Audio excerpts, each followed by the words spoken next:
And I welcome you back to the Nebrinic channel, and I am congested still. I'm going to try to battle through this as there's no time for rest here at the Nebrinic channel. We have things to do. We are looking at a live half-full Lake Oroville. They say it's right around 49%, almost 50% currently, so we'll be watching this increase over the course of time. There has been a lot of precipitation, a lot to talk about tonight, and I will battle through this as we roll out to windy.com. You can see that there's rain in the forecast. We're talking about 5.6, and this is the European model. This has really come down over the last several days. It's 4.18 here at Lake Oroville as well. We come down to South Lake Tahoe, 2.15. Sacramento is still supposed to get 3.13, and the European GFS, they're not agreeing whatsoever. The GFS is still calling for a ton more rain coming through. As we scoot in here, you can see that they're still calling for 7+ inches and 5.63. Now, I want to show you why this is happening and what's going on. So as we roll out to the sea temperatures, I'll show you exactly what's going on, what's bringing this, what's driving all this rain into California, and we are doing that right now. As you can see, this jet stream here is pushing all this right into California, and the problem here is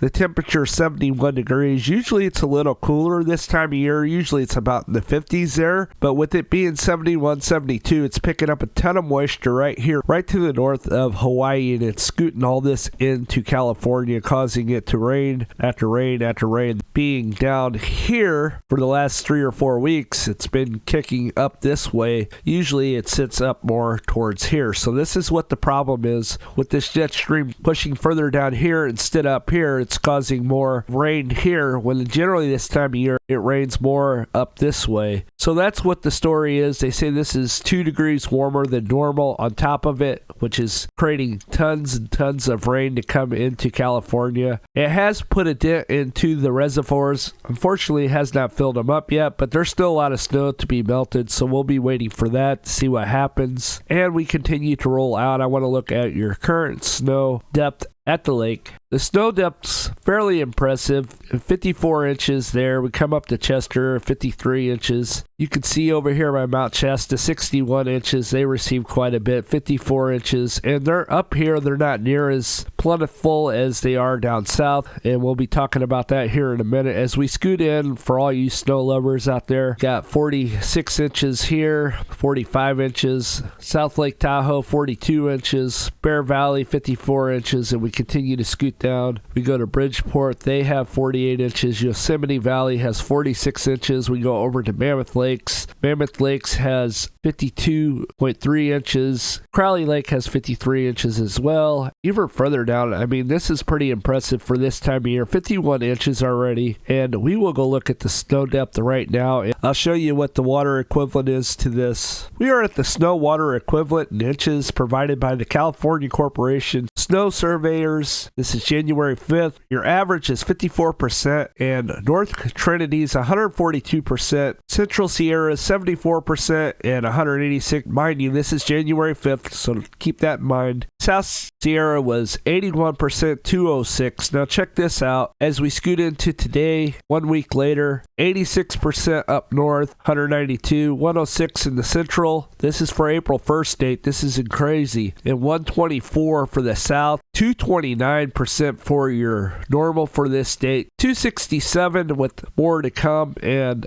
that is an insane amount of precipitation. Now the average water equivalent is 27.4 inches. That's insane. This definitely should help with the drought map. We're going to be looking at that. Today's Thursday. We are curious what the drought map's doing. Let's go look at that right now. Here we are looking at the west, and look how much it has come out. This is incredible. We were in red last week. There's still a little bit of red up here in Nevada, a little bit of red right here, a little bit in Utah, and that'll change next week as well. They have received a lot of rain, but look at all this right here. We're going to scoot in here to the west, and you can see that it's moderately dry right here, and it's severe dry through here, which was an extreme and exceptional 2 weeks ago. So this has really fallen off the map. Look at Colorado here.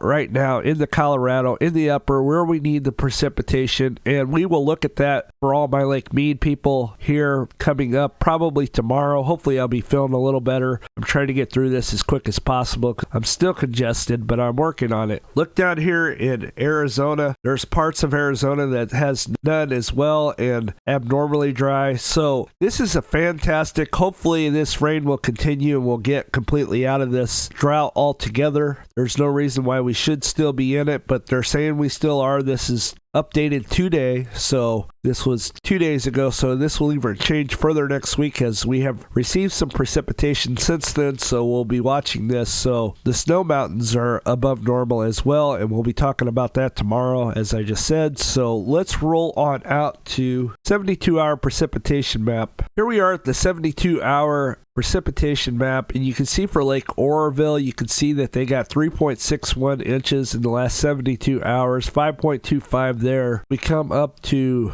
Redding, 1.97. We come up to Lake Shasta up here, 1.67. We go down to Chico.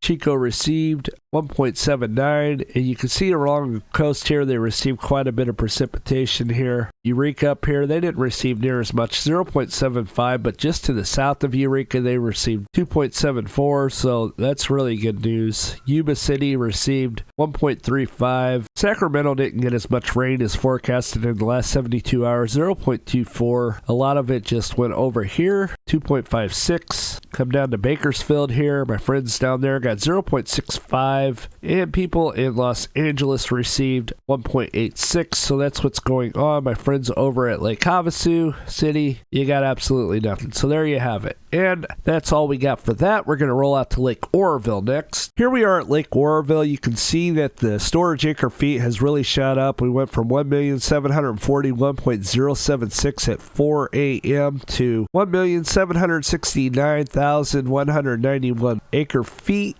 3 o'clock. And you can see that the inflows have slowed down a bit. They're at 27,645. You can also see that they received 21.03 inches of precipitation so far this water year. Let's go check out the graph next. Here we are at Lake Oroville. You can see that we are currently 140.58 feet below full pool of 900, and you can see that we have surpassed the 2022 mark. We are now shooting really, really high, and it looks more like 2019 a little bit, only a lot earlier than 2019. It's kind of got that same kind of path. So last time in 2019, we come really close to the top of the spillway. We could possibly get there again this water year, so we'll have to be waiting to see if that happens. This lake really comes up really fast whenever you receive this much precipitation. You have already shot up higher, 28 feet and change. Since last year at this time, you're 28 feet higher, so we'll continue to roll out changes since yesterday. This is impressive, 4.82 feet. Very, very quick rise, so this could possibly get up to 900 this year. We'll have to wait and see. We'll have to see which model ends up winning out. Is it